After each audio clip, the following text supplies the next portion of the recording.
Kisah Nabi Musa alaihissalam. Turun azab bertubi-tubi kepada Fir'aun. A'udzubillahi minasyaitonirrajim. Bismillahirrahmanirrahim. Assalamualaikum warahmatullahi wabarakatuh. Setelah ahli-ahli sihir dikalahkan oleh Nabi Musa alaihissalam, dan ahli sihir yang bertobat dihukum dengan memotong tangan dan kakinya dengan bersilang secara bertimbal balik. Kemudian mereka disalib semuanya. Insya Allah, ahli-ahli sihir tersebut mendapat jaminan surga.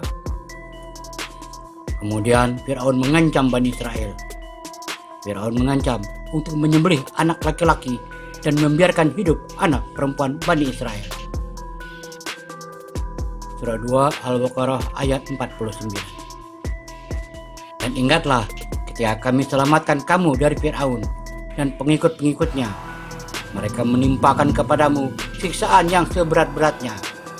Mereka menyembelih anak-anakmu yang laki-laki dan membiarkan hidup anak-anakmu yang perempuan. Dan pada diri yang demikian itu terdapat cobaan-cobaan yang besar dari Rabb-Mu.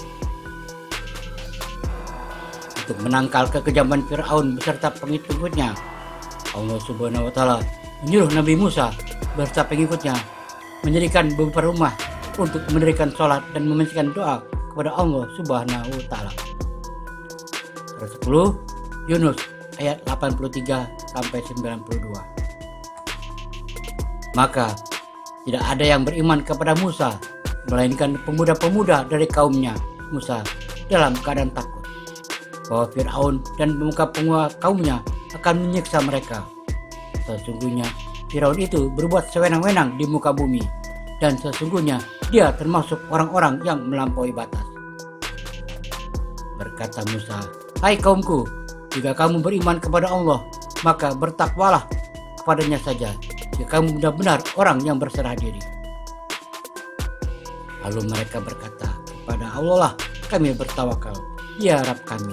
Janganlah engkau jadikan kami sasaran fitnah bagi kaum yang zalim. Dan selamatkanlah kami dengan rahmat engkau dari tipu daya orang-orang yang kafir." Dan kami wahyukan kepada Musa dan saudaranya, "Ambillah olehmu berdua beberapa buah rumah di Mesir untuk tempat tinggal bagi kaummu, dan jadikanlah olehmu rumah-rumahmu itu tempat sholat, dan dirikanlah olehmu sholat, serta gembirakanlah orang-orang yang beriman." Musa berkata, "Ya Rabb kami, sesungguhnya engkau telah memberi kepada Fir'aun dan pemuka-pemuka kaumnya perhiasan dan harta kekayaan dalam kehidupan dunia. Ya Rabb kami, akibatnya mereka menyesatkan manusia dari jalan engkau.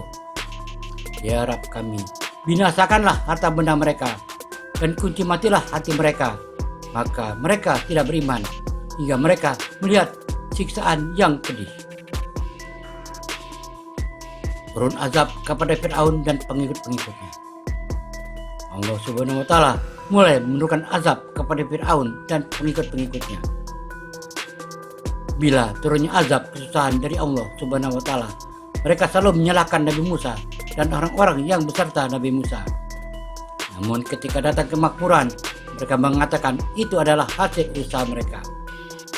Mereka berkata, "Bagaimanapun kami mendatangkan keterangan kepada kami untuk menyihir kami dengan keterangan itu, maka kami sekali-kali tidak akan beriman kepadamu." Surah 7 Al-A'raf ayat 131 sampai 132. Kemudian apabila datang kepada mereka kemakmuran, mereka berkata, "Ini adalah karena usaha kami." Dan jika mereka ditimpa kesusahan, mereka lemparkan sebab kesilapan itu kepada Musa dan orang-orang yang besertanya. Ketahuilah, sesungguhnya kesilapan itu adalah ketetapan dari Allah, dan tetapi kebanyakan mereka tidak mengetahui. Mereka berkata, "Bagaimanapun kamu mendatangkan keterangan kepada kami untuk menyihir kami dengan keterangan itu, maka kami sekali-kali tidak akan beriman kepadamu." Azab kekeringan. Fir'aun dilanda kekeringan, rakyatnya kelaparan dan jatuh miskin. Namun Fir'aun tetap saja sombong. "Akulah Tuhan kalian, aku menyediakan semua kebutuhan kalian. Lihatlah Nabi Musa, Ia tidak memiliki emas, ia hanya orang miskin, kata Fir'aun dalam suatu pertemuan dengan rakyatnya, termasuk Bani Israel. Bani Israel pun sekejap langsung percaya dengan kata-kata Fir'aun. Lupa sudah bahwa raja mereka itu telah menindas bahkan membunuh anak-anak mereka. Namun mereka terperdaya dengan kilauan emas dan perak. Lupa sudah nabi mereka Musa yang selalu menyeru hak mereka untuk melepas dari belenggu sebagai budak Fir'aun. Mereka dengan mudahnya tergiur janji Fir'aun yang akan memenuhi segala kebutuhan hidup mereka, meski janji itu palsu belaka. Dalam keterdayaan dan kebodohan itu, Bani Israel serta-merta mentaati Fir'aun dan mengabaikan panggilan Nabi Musa. Mereka tergiur godaan dunia. Nabi Musa dicela, tak dianggap sebagai utusan Allah. Maka keesokan hari setelah pertemuan itu, tanah Mesir heboh. Air yang di sungai Nil tiba-tiba habis begitu saja. Sungai Nil terus kering hingga tanah pertanian gagal panen. Rakyat kelaparan. Mesir dirundung pacaklik.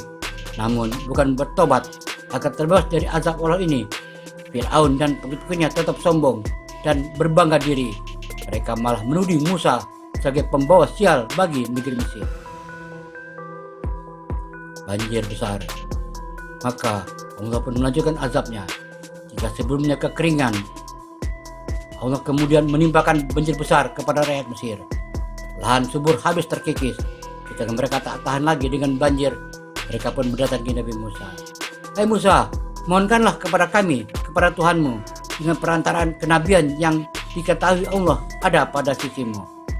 Sesungguhnya jika kamu dapat menghilangkan azab itu dan pada kami, pasti kami akan beriman kepadamu dan akan kami biarkan Bani Israel pergi bersamamu, ujar para pengikut Fir'aun.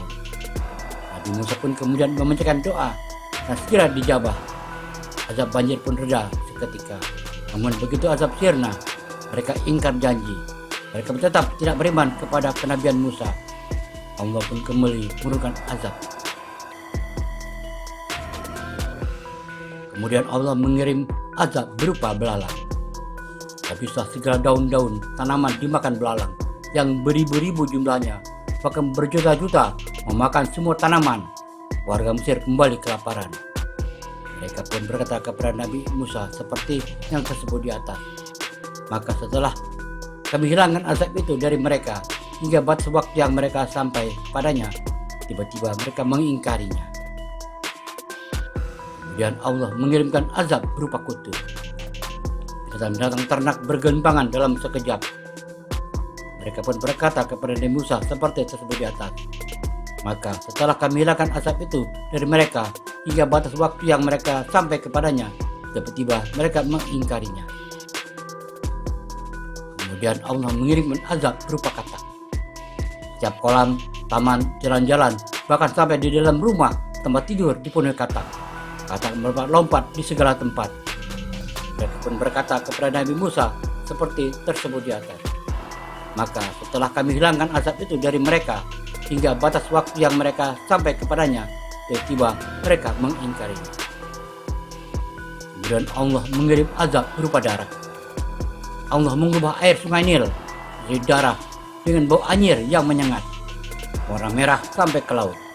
Bersumber air yang keluar berwarna merah, sampai tempat air seperti kendi pas dituang berwarna merah. Ajaibnya, ketika Nabi Musa dan pengikutnya minum air tersebut, bukan hal darah tetapi air biasa. Jika rakyat Mesir, pengingkar kenabian Musa, ingin meminumnya, tiba-tiba air berubah menjadi darah. Mereka pun berkata kepada Nabi Musa seperti tersebut di atas. Maka setelah kami hilangkan azab itu dari mereka hingga batas waktu yang mereka sampai kepadanya, tiba-tiba mereka mengingkarinya. Namun Fir'aun tetap menyombongkan diri dengan berkata kepada Nabi Musa, "Ini adalah pertarungan aku dengan kamu dan pertarungan aku dengan Tuhanmu. Janganlah membawa-bawa rakyatku." Surat 79 An-Nazi'at ayat 21 sampai 24. Tetapi Fir'aun mendustakan dan mendurhakai. Kemudian ia berpaling dan berusaha menantang Musa. Maka ia mengumpulkan pembesar-pembesarnya lalu berseru memanggil kaumnya. Dia berkata, akulah Rabbmu yang paling tinggi. Dan Allah mengirim azab berupa penyakit. Penduduk dijangkiti penyakit seperti bisu, bengkak, beranak, dan penyakit lainnya. Namun, Fir'aun tetap menyombongkan diri dengan berkata kepada Nabi Musa, "Ini adalah pertaruhanku dengan kamu, dan pertolongan aku dengan Tuhanmu. Janganlah membawa-bawa rakyatku." Sampai anak Fir'aun sendiri akhirnya meninggal. Setelah anak Fir'aun sendiri yang meninggal, akhirnya Fir'aun bersedia melepaskan Bani Israel untuk pergi keluar dari Mesir bersama Nabi Musa. Maka berjalan Nabi Musa bersama kaumnya keluar dari Mesir. Adakah azab seperti topan, balang, kutu, katak, darah, penyakit seperti ini di negeri kita atau di negara-negara lain di dunia? Wallahu a'lam. Surat 7 Al-A'raf ayat 133 sampai 135. Maka kami kirimkan kepada mereka topan, belalang, kutu, katak, dan darah sebagai bukti yang jelas, tapi mereka tetap menyombongkan diri, dan mereka adalah kaum yang berdosa. Dan ketika mereka ditimpa azab yang telah diterangkan itu, mereka pun berkata, "Hai Musa, mohonkanlah untuk kami kepada Rabbmu dengan perantaraan kenabian yang diketahui Allah ada pada sisimu. Sesungguhnya jika kamu dapat menghilangkan azab itu dari kami, pasti kami akan beriman kepadamu, dan akan kami biarkan Bani Israel pergi bersamamu." Maka setelah kami hilangkan azab itu dari mereka hingga batas waktu yang mereka sampai kepadanya, tiba-tiba mereka mengingkarinya. Azab yang datang bertubi-tubi seperti topan, belalang, kutu, katak, darah, namun Fir'aun tetap tidak kapok. Sampai diturunkan penyakit, anak Fir'aun sendiri yang meninggal. Maka Fir'aun bersedia melepaskan Bani Israel keluar dari Mesir bersama Nabi Musa. Benarkah Fir'aun bersedia melepaskan Nabi Musa dan Bani Israel keluar dari Mesir? Wallahu alam. Semoga bermanfaat dan kita tunggu kisah selanjutnya. Assalamualaikum warahmatullahi wabarakatuh.